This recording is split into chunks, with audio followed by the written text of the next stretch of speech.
Hi students, this is your Sukanti ma'am. In this video, we are going to learn next topic from the lesson Emergence of New Kingdom in North India. In this video, we are going to learn about Advent of Islam. Advent means arrival and Islam means Muslims. So we are going to learn about the arrival of Muslim people to our country. The first point is Islam as a religious faith originated at Mecca in Arabia. Originated means started. Hence, Islam as a religious principles started at Mecca, which is in Arabia. அதாவது இஸ்லாம் அப்படிங்கிற மத கொள்கை முதல்ல அரேபியாவில் உள்ள Mecca அப்படின்ற நகரத்தில் தான் தோன்றியது. The next point is the founder of Islam was Prophet Muhammad. The principles of Islam were created by Prophet Muhammad. So he was known as the founder of Islam. அதாவது இஸ்லாமிய கருத்துக்கள் அனைத்துமே ப்ராபத் முகமது என்பவரால் உருவாக்கப்பட்டதால் அவரை ஃபவுண்டர் ஆஃப் இஸ்லாம் அப்படின்னு சொல்கிறாங்க. தமிழில் இவரை முகமது நபிகள் நாயகம் அப்படின்னு சொல்லுவாங்க. And the next point is the follower of Islam are called Muslims. இஸ்லாம் கொள்கைகளை பின்பற்றவர்களை முஸ்லிம்கள் அப்படின்னு சொல்கிறோம். An Islamic state, especially the one ruled by a single religious and political leader, was known as Caliphate. Caliphate means a representative of a Prophet Muhammad.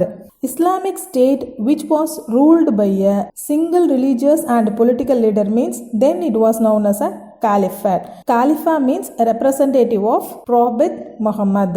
அதாவது ஒரு இஸ்லாமிய அரசு அரசியல் ரீதியாகவும் மத ரீதியாகவும் ஒரே நபரால் ஆட்சி செய்யப்பட்டால் அதை கலிஃபத் அப்படின்னு சொல்லுவாங்க.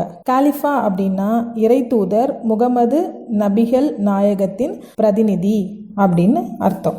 The next point is two early caliphs were Umayyads and Abbasids.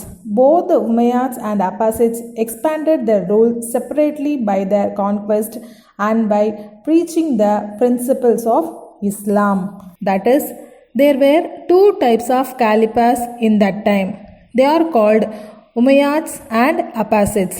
Both of them were expanded their rule in various parts of the world and spread the principles of Islam in those areas. அதாவது அந்த காலகட்டத்தில் ரெண்டு வகையான காலிஃபாஸ் இருந்தாங்க. ஒருத்தர் உமையாத் அப்படின்னும் இன்னொருத்தங்களை அப்பாசித் அப்படின்னு சொல்கிறாங்க.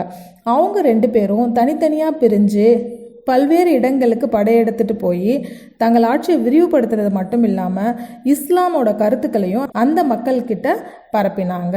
The next point is, in the 8th century India, the Arab presence appeared in the form of a Muslim army that conquered the Sindh. But their further expansion was made impossible by the kings of Gangetic Plains and the Deccans. Arabians simply entered to India as an army people and captured Sindh. But the rulers who ruled Gangetic Plains and Deccan region opposed them to enter the region. Hence, Arab people could not capture beyond Sindh. அதாவது 8ஆம் நூற்றாண்டில் அரேபியர்கள் ஒரு army people மாதிரி தான் இந்தியாவுக்கு நுழைஞ்சு சிந்து பகுதியை கைப்பற்றினாங்க. சிந்து பகுதிக்கு அடுத்து இருந்த கங்கை மற்றும் டெக்கான் சமவெளியை கைப்பற்றணும்னு அவங்க முயற்சி செஞ்ச போது அந்த இடத்த ஆண்டுட்டு இருந்த அரசர்கள் அவங்கள கடுமையாக எதிர்த்தாங்க. அதனால் அரேபியர்களால் சிந்து பகுதியை தாண்டி இந்தியாவுக்குள்ளே நுழைய முடியல. By the end of the 9th century, with the decline of Abbasid Caliphate, the Arab garrisons in India and elsewhere threw off Caliph's control and began to rule independently. At the end of the 9th century, what happens means Abbasid Caliphate were declined the rule and remaining Arab garrisons. Garrisons means the army people.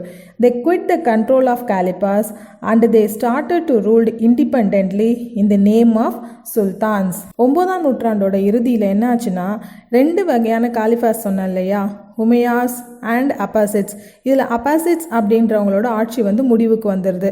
அதுக்கப்புறம் மீதி இருந்தவங்களில் ஆர்மியில் முக்கிய பொறுப்பில் இருந்தவங்க Khalifa அப்படின்ற முறையை முடிவுக்கு கொண்டு வந்துட்டு சுல்தான் அப்படிங்கிற பேரில் தனியாக ஆட்சி செய்ய ஆரம்பித்தாங்க. The next point is the Turkish governor Alpdegin was one among them whose capital was Ghazni, Afghanistan. His successor and son-in-law Sabaktigin wanted to conquer India from the northwest, but only his son Mahmud succeeded in this endeavor. I told you that garrisons threw off the Caliph's control. This Turkish governor Alpdegin won among them, and he threw off the Caliph's control and he started ruling independently. He was ruled a state in Afghanistan with the capital of Ghazni. Next to him, his son-in-law Sabuktiddin came into rule and he wanted to capture India from the northwest, but his son Mahmud only got success in that. அதாவது Turkish governor ஆல்ப்டெஜின் அப்படிங்கிறவர் கலிஃபாக்களோட ஆட்சியை முடிவுக்கு கொண்டு வந்துட்டு சுதந்திரமாக சுல்தானுங்கிற பேரில் ஆட்சி செய்தவங்களில் ஒருத்தர். அவருக்கு பின்பு ஆட்சிக்கு வந்த அவரோட மருமகன் சபக்திஜின் இந்தியாவை நார்த் வெஸ்ட் பகுதியிலேருந்து கைப்பற்றணும் அப்படின்னு நினச்சாரு. ஆனால் அது அவரோட மகன் மாமுத் மூலமாக நிறைவேறியது. Next we are going to cover the topic Arab conquest of Sindh and its impact.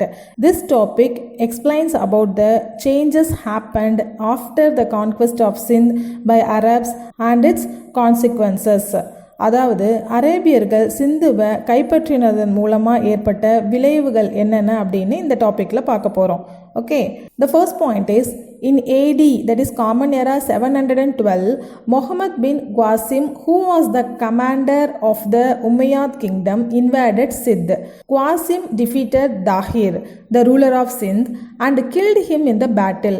The capital of Sindh, Aror, was captured. Qasim extended his conquest further into Multan. In AD 712, the commander Muhammad bin Qasim of Umayyad kingdom tried to capture Sindh, but he killed Dahir, who was the ruler of Sindh, and conquered Sindh and captured the capital of Sindh, Aror. அதாவது AD 712 உமையாத் கிங்டமோட கமாண்டரான Mohammed பின் குவாசிம் சிந்து மேலே படையெடுத்து சென்று சிந்துவோட அரசனான தாகிரை போர்க்களத்தில் வெற்றி அடைகிறாரு. அந்த போரில் தாகிர் கொல்லப்படுறாரு. முகமது பின் குவாசிம் சிந்துவோட தலைநகரான ஆரோரையும் கைப்பற்றுகிறாரு.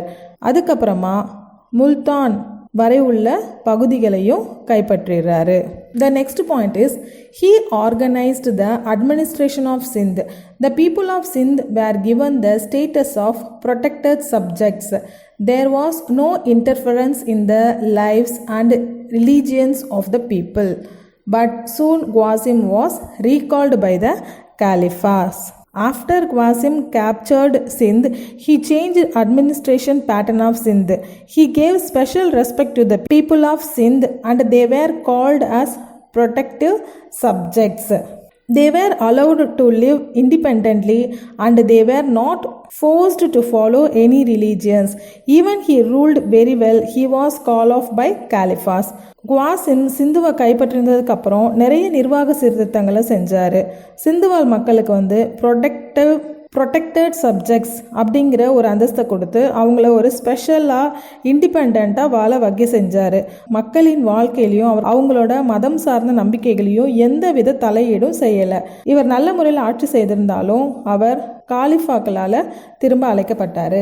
The next point is the Arab scholars visited Sindh and studied many Indian literary works. They translated many Sanskrit books on astronomy, philosophy, mathematics and medicine into Arabic. So what happens means so many scholars from Arab came to India to study about the Indian literary works and they translated so many books from Sanskrit to Arabic. அதாவது அரேபிய நாட்டை சேர்ந்த நிறைய அறிஞர்கள் இந்தியாவுக்கு இந்தியாவில் இருக்கிற இலக்கியங்களை அவங்களும் கற்றுக்குறாங்க. சான்ஸ்கிரிட்ல இருந்த ஆஸ்ட்ரானமி, ஃபிலாசபி, மேத்தமெட்டிக்ஸ் புக்குங்க எல்லாத்தையுமே அவங்க அரபிக்கில் மொழிபெயர்த்து எடுத்துகிட்டு போகிறாங்க. அதாவது ஆஸ்ட்ரானமி அப்படின்னா வானியல் சம்மந்தப்பட்ட நூல்கள், ஃபிலாசபி அப்படின்னா தத்துவ நூல்கள், மேத்தமெட்டிக்ஸ்னா கணித நூல்கள், மெடிசன்னா மருத்துவ நூல்கள். இவை எல்லாமே இந்தியாவில் சான்ஸ்கிரிட்ல இருந்துச்சு. அதை வந்து அவங்க அரபிக் மொழியில வந்து மொழிபெயர்த்து